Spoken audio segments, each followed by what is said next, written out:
Meta board member Dana White has previously expressed his eagerness for an AI ranking system. It may not be a home run of an idea to the public and informed media heads, but in my opinion, something needs to be done. And since the current method of ranking fighters in the UFC is about as good as the GFL's graphic and sound design teams, I'm open to just about anything. But if the GFL's use of AI for their fighter debut video packages are any indicator to what we would get with an AI ranking system for the UFC, I gotta say hard pass. Still, I can't help but to be flustered seeing losers hold top rankings. Featherweight, for example, numbers 1 and 2 on the shoulders of Vulcan Blessed, respectively, both coming off L's in which they were finished twice in Volk's situation. Now, not their fault, I understand this, but maybe it's the way the ranking system works? For me, Diego Lopez should be the #1 contender. To be clear, this isn't because I'm some Diego Lopez superfan. The UFC's divisional rankings are rife with what I call errors. Sean O'Malley should not be the #1 contender for the bantamweight division. My opinion, but I know I'm not alone. Davidson Figueiredo could maybe get a go at Merab. There seems to be a little heat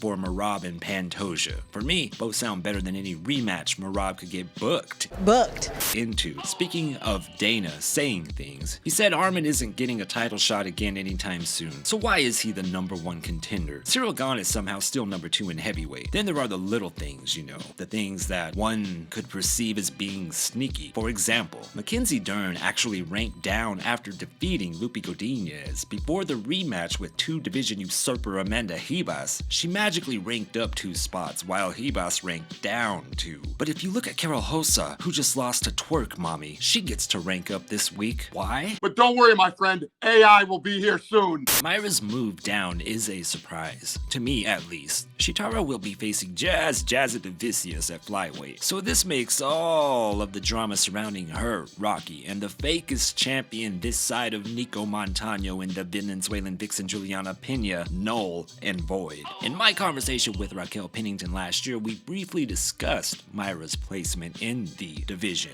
Now it's clear as day to me she was an attempted industry plant. My opinion, if the Sims had known this was an attempt to push yet another Contender Series competitor, they would have told you to shove those embedded episodes of Myra in bikinis poolside with her hyena straight up your ass. Myra will never be champion. She should have focused on bantamweight as she could have gotten another title fight. It doesn't matter if she goes back up. Look at Andrade, look at Ribas. They are just swinging with their fucking wheels spinning. Yes, she could have gotten another title shot. The clock is ticking on old face of the division. The one we haven't seen since she had a grift date with Colby Covington and Mar-a-Lago. The one trying to string along Kayla Harrison until June for A, making it more difficult for Kayla to make weight, and B, she doesn't want to fight during the elementary school calendar. Face my ass. Anyway, Myra has a shot in beating Jazz in my opinion. Depends on which Myra we get. However, her becoming a champion in the UFC is a dead dream for her and her fans.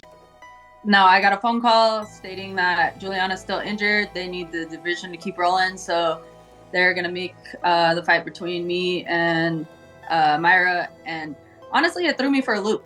Like, it didn't exactly make sense to me, just given the way Myra got thrown up there pretty quick. Islam Makhachev is potentially 2 wins away from securing his status as the greatest MMA fighter in recorded human history, depending on who he faces in said 2 fights. Islam recently stated that Justin Gaethje is sort of drawing his eye for his next bout. For me, that makes it official that for the time being, Makhachev isn't moving up to welterweight. Listen, if this these dudes take that in a completely different way. If this man amongst men goes on to take out someone like Justin Gaethje, then moves up to welterweight and takes out, say, Shavkat and Jack Della or something along those lines, my guys and gals, Islam would be without a doubt the greatest MMA fighter to ever grace the octagon, trademark. It would be an undeniable reality. If they are all finishes...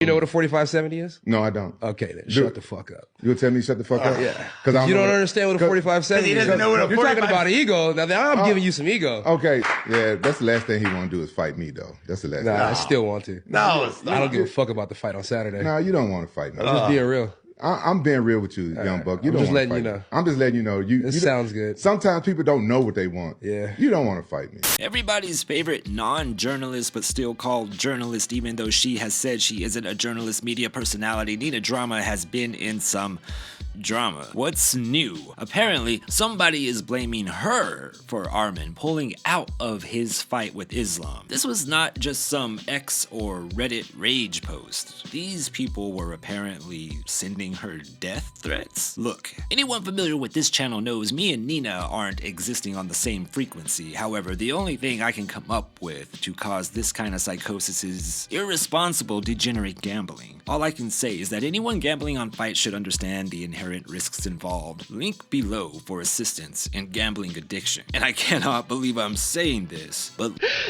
Nina alone. When half your appeal is because people assume that fighters are blowing your back out, it's unfortunate that people will jump to the conclusion that when a fighter blows his back out, that she was somehow involved. Israel Adesanya is back against Nasruddin Imavov this weekend in Abu Dhabi. For me, I'm intrigued in thinking where Izzy goes after this fight, win or lose. If he dusts Imavov, I'd like to see a title eliminator with him and Hamzat, or move up a division. If this fight ends in a decision, just move up or take a hike. If he loses, maybe it's time to Old Yeller his ass, or maybe he boxes a Paul brother. In that case, I don't care. No matter the path Izzy takes, Stylebender has always been a treat to watch in the UFC. He ripped through the division with impressive technicality while being ahead of his time, and though at times he could be a little petty bitch Desanya, I am grateful to have seen this dude give us 5-star cinema throughout his fights in and out of the UFC. That said, Imavov could score the biggest win of his career.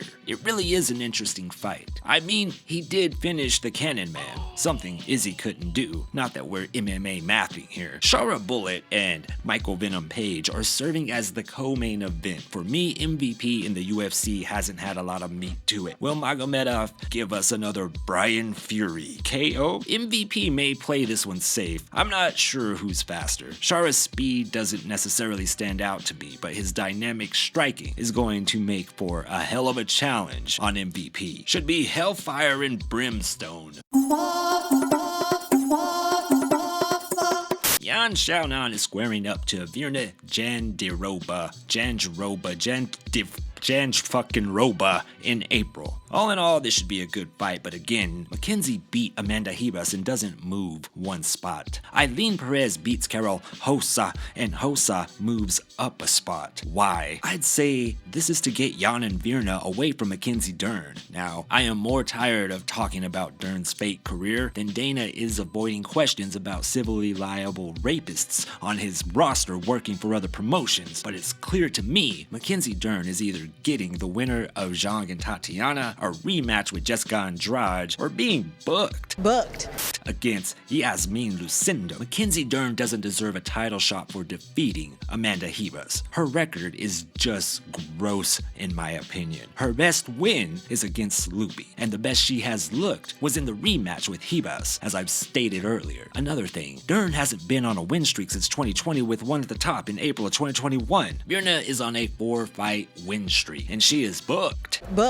to prevent her title shot. Why? Because Mackenzie is a UFC industry plant, and my mind will never be changed. As far as Virna and Jan go, the winner should get the title shot out of Wiley and Suarez. Virna shouldn't have to do anything else, but if she beats Jan, she is without a doubt the clear contender. Very Raquel Pennington, Bilal Muhammad vibes here. Regardless of what happens, I bet they end up icing the winner to push Dern, a cheap pro wrestling push that majority accepts because of an ass. Her third stripe on her jiu-jitsu black belt, dude! Wearing fucking floral dresses and shit at the sandy beaches with her feet in the fucking sand and being as beautiful as fuck to all the casual fans. Intentionally missing weight because she did too much mimosa villain with the Bella twins, right? Went back to her team and they said, there's no way you're gonna cut all that weight. Let's just get it out of the way.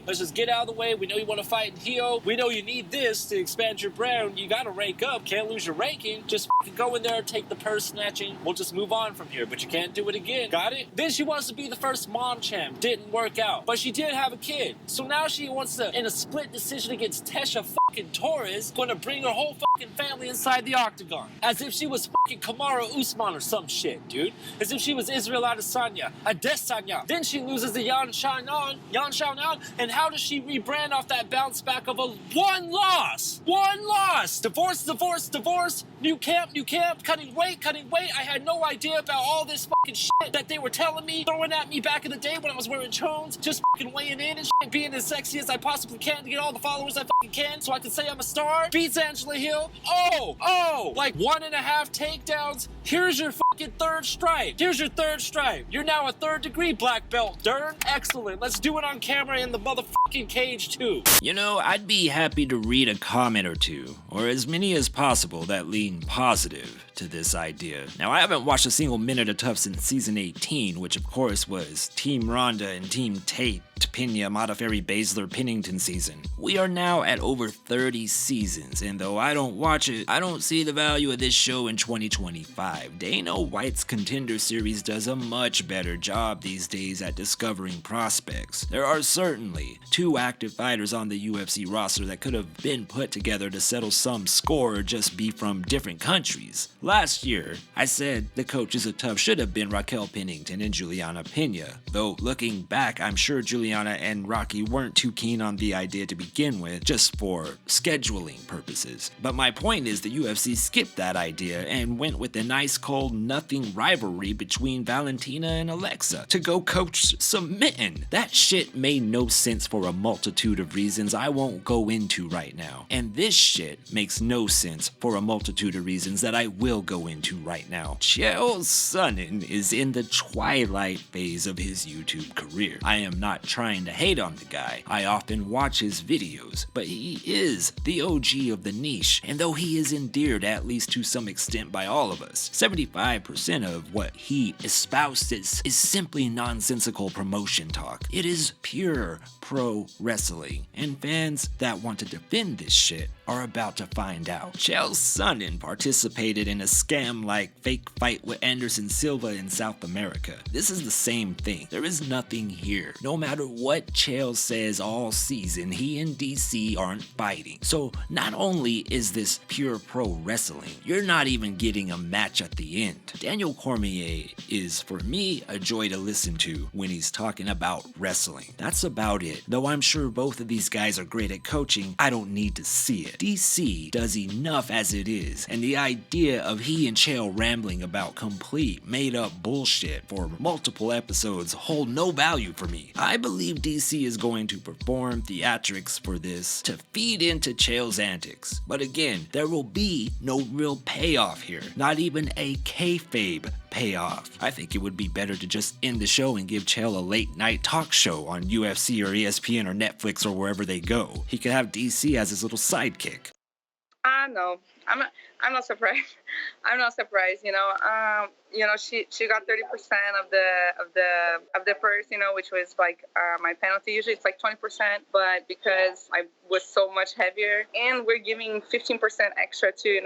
If I was to win, that we close 15% extra too. So I would accept the fight too. So just to be clear, you're giving her 45%. You're giving her 30 plus 15. Yes, 30% of my show money, which is like commission, and then between us together, like just between the fighters, we did a negotiation to have the fight happen. 15% if I would win of my purse. So is it 15% of your entire purse or 15% of your win bonus? I think it's 15% of my win bonus. Hey, I'm not surprised, motherfucker.